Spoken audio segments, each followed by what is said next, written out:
या 7 मे रोजी जी लोकसभेची निवडणूक होणार आहे आणि आपल्या रत्नागिरी सिंधुदुर्गचे उमेदवार माननीय विनायक भाऊराव राऊत साहेब यांना आपल्याला निवडून द्यायचं आहे आणि त्यांचं चिन्ह जे आहे ते मशाल ते आपल्याला घरोघरी पोहोचवायचं आहे आणि त्यासाठी ही सभा आयोजित केलेली आहे।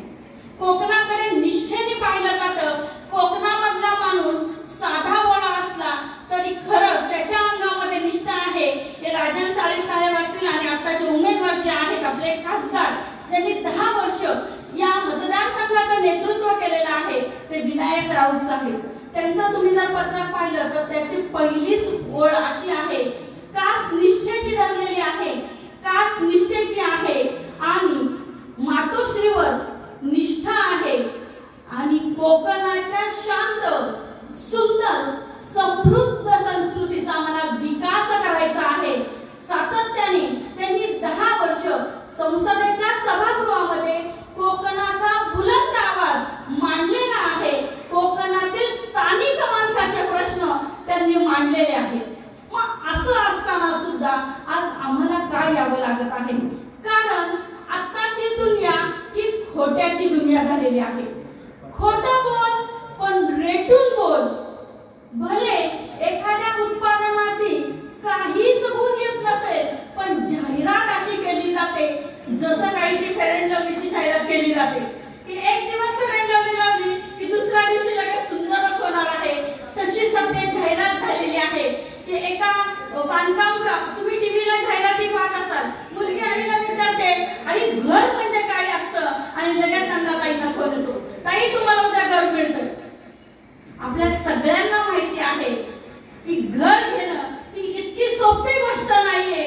त्याच्यासाठी तुमच्या सिव्हिल पासून नाना भानगडी आपल्या पाठीमागे या 10 वर्षामध्ये लावलेल्या आहेत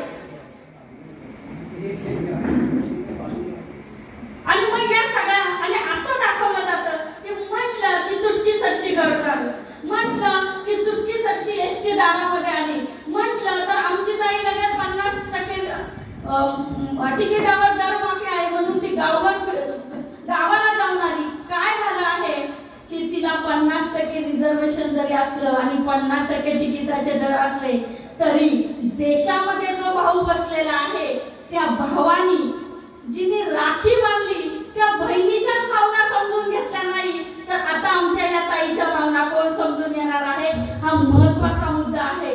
त्यामुळे भाऊ कोणाला म्हणावं आता ही शंका येते, कारण आज राष्ट्रवादी पक्ष सुद्धा आपल्या बरोबर आहे। महाविकास आघाडी आपण जी निर्माण केलेली आहे ही वज्रमूठ आहे, पण आता काका नातं सांगताना पुतण्यावर सुद्धा विश्वास ठेवावा की नाही अशी परिस्थिती महाराष्ट्रामध्ये निर्माण झाली। मी पुण्याची असल्यामुळं काका पुतण्याचं नातं काय आहे हे आमच्या पुण्यामध्ये खूप जवळून पाहता येतंय।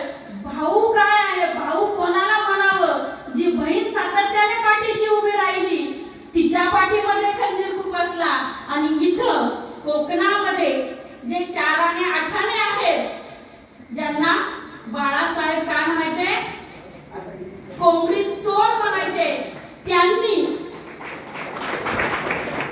मातोश्रीवर सकाळी उठलं की राऊत साहेबांचं नाव घेताना सुद्धा त्या संजय राजाराम राऊतला काय केलं, अरे तुमची लायकी आहे का त्यांच्यावर बोलण्याची, हा विषय समजून घ्या।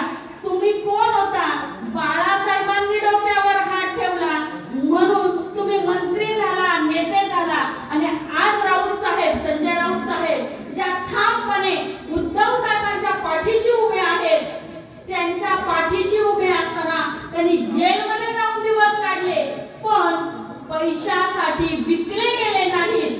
त्यांच्यावर तुम्ही बोलू नये, कारण कपडे बदलावेत, दिवसातून 4 वेळा कपडे बदलावेत, तर ते तुम्ही राजकीय कारकिर्दीमध्ये पक्ष बदलत गेला आहे आणि तुम्ही म्हणावं पेपरमध्ये उद्धव साहेब एका बंदिस्त खोलीमध्ये बसून राऊत साहेबांना मुलाखत देतात, मला बोलवा मी तुमची मुलाखत घेतो। हे वाक्य बोलले होते कोकणाचे निलेश राणे। अहो तुम्हाला मुलाखत घ्यायला काय, तुमची मुलाखत घ्यायला सुद्धा पत्रकार येत नाही। आमच्या पुण्याच्याच पत्रकारांनी त्यांना प्रश्न विचारला, कपडे बदलता तसे तुम्ही पक्ष बदलता, तर म्हटलं ताई कोण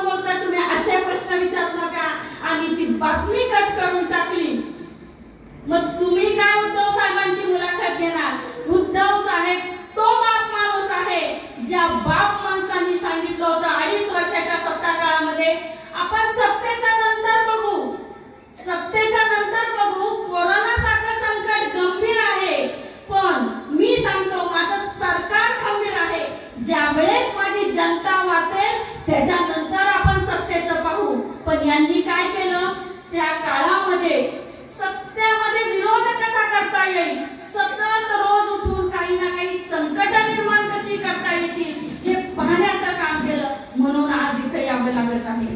ही खोटं बोलणारी जी जनता, खोटं बोलणारे जे नेते आहेत, ज्यांचे विश्वगुरु महाराष्ट्रामध्ये तळ ठोकून आहेत आणि ते फक्त लढा देण्यासाठी थांबलेले आहेत. तो लढा कोणाविरुद्ध देतात ते? त्यांचं म्हणणं आहे उद्धव साहेबांबरोबर नकली शिवसेना आहे. ती जर शिवसेना नकली असेल तर मग तुम्हाला प्रचार सभा घेण्याची गरज काय आहे? रोज भाषणामध्ये त्यांनी बाकी विकास कामावर काही बोलू न बोलू, पण उद्धव बाळासाहेब ठाकरे आणि शिवसेनेवर बोलल्याशिवाय त्यांच्याकडून काहीच होत नाही. कारण त्यांना माहिती आहे आमच्या बरोबर आलेले 40 जण काहीच कामाचे नाहीत. त्यांना कोणी मतही देणार नाही. त्यामुळे त्यांच्या उमेदवारांना सुद्धा उभं करण्यासाठी कासपूस केली जाते. अजून उमेदवारी एक नाशिकचे आहेत, ते तर देव पाण्यामध्ये ठेवून आहे की कधी मला उमेदवारी मिळती आहे आणि चेहरे बदलले गेले. पण उद्धव बाळासाहेब ठाकरे यांनी ठामपणे भर पत्रकार सभेत सांगितलं, लिस्ट हवी आहे का तुम्हाला उमेदवारांची? ही घ्या, ह्या नावं लिहून आणि हे माझे उमेदवार आणि हेच उमेदवार राहणार. म्हणून मला तुम्हाला सांगायचं आहे की त्या व्यक्ती बरोबर आपण ठामपणे असलं पाहिजे. आणि मला वाटतं मी तुमच्यापेक्षा लहान आहे, मी सांगण्यापेक्षा मला तुमच्यातला जो तळमळ दिसते आणि हे जे सगळं भगवं वादळ दिसत आहे आणि ही महाविकास आघाडीची जी वज्रमूठ आहे तीच सांगते आहे की कोकणामध्ये विजयाची मशालच पेटणार आहे. इथे माझ्या माता भगिनी सगळ्या बसलेल्या आहेत. काही तुम्हाला सगळ्यांना आठवत असेल तर घराच्या बाहेर पडत असताना आपण देवाचं दर्शन घेतो, मोठ्यांचं दर्शन घेतो. पण एक गोष्ट यावेळेस नक्की करा, तुम्ही मतदानाला जात असताना घरातल्या गॅस सिलेंडरचं दर्शन नक्की घ्या. आणि घराच्या बाहेर जो नळ असेल त्याचंही दर्शन घेतलं पाहिजे. कारण हर घर नल हर घर जल असं काहीही होताना दिसत नाही. गॅस सिलेंडरचे दर वाढलेले आहेत, डाळींचे दर वाढलेले आहेत आणि फक्त जाहीर मार केला जात आहे. या सगळ्या गोष्टी घडत असताना आपल्या हातामध्ये काहीच नाही आलेलं, पण आपल्याला हातामध्ये काही आलेलं नाही. पण आता आपल्या या बोटावर एक संधी नक्की आलेली आहे. लक्षात घ्या, वेळ ही एकदाच येत असते आणि ती वेळ आता आलेली आहे. लढाई तुमची माझी नाहीये, तर ही लढाई तुमच्या माझ्या मुलांच्या भवितव्याची लढाई आहे, तुमच्या माझ्या मुलांच्या शिक्षणाची लढाई आहे. कारण 2014ला सांगितलं होतं 19ला देशामध्ये विकास होणार आहे. आता म्हणतात 24ला विकास होईल. पण आजची गोष्ट ही आहे की 2047 पर्यंत भारत हा विकसित देशामध्ये नक्की होईल. 2047 विकास आणि प्रगती, तुम्ही सगळे सुज्ञ आहात. विकास आणि प्रगती जन्माला यायला 9 महिने पुढे असतात. 9 महिन्यामध्ये घरात पाळणा हल्ला तर विकास होणार आहे की प्रगती होणार आहे हे कळतं. पण अहो हे सरकार जे भारत नाव नाही, मोदी सरकार, जे काही जाहिरात पाहून मोदी सरकार, हे सरकारच मानझोट आहे. त्यामुळं 10 वर्ष झाले तरी विकासाचा पाळणा काही हल्ला नाही आणि पुढेही हलल असं आता आपल्याला वाटत नाही. कारण आजचे दिन कधी येणार नाही. एक मुलगा आणि वडील म्हटले चल मी तुला पतंग उडवायला शिकवतो, तर पतंग उडवायला घेऊन गेले. मुलगा पतंग उडवत होता, वडिलांनी ती फिरकी धरलेली होती आणि मुलाला सांगत त्याने वाटलं की या वडिलांनी फिरकी धरली आहे म्हणून माझा पतंग उंच उडत नाहीये. तो कुरकुर करायला लागला, तुम्ही माझी फिरकी सोडा, माझा पतंग वर उंच उडून जाईल. वडील म्हटले अरे नाही जाणार. तो म्हटला नाही जाणार, तुम्ही त्या फिरकी सोडून द्या. फिरकी सोडून दिली, दोर सुटून गेला, पतंग आकाशामध्ये भिरभिरत गेला. आज जो मित्र पक्ष शिवसेना तुमच्या पाठीशी होता त्यामुळे तुमचं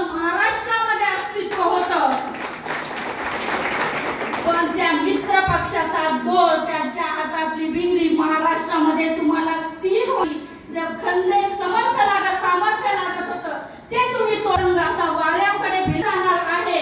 आणि म्हणून पुन्हा एकदा मी सांगते की आपल्याला येणाऱ्या 7 तारखेला विजयाची मशाल पेटवायची आहे. आपल्या कोकणच्या संस्कृतीचा विकास करण्याची मशाल पेटवायची आहे. आणि ही मशाल पेटून माननीय उद्धव बाळासाहेब ठाकरे, माननीय शरदचंद्रजी पवार साहेब, माननीय सोनिया गांधी आणि माननीय आपचे अरविंद केजरीवाल यांचे हात आपल्याला मजबूत करायचे आहेत. त्यामुळे निशाण लक्षामध्ये ठेवा, मशाल पेटवायची आहे.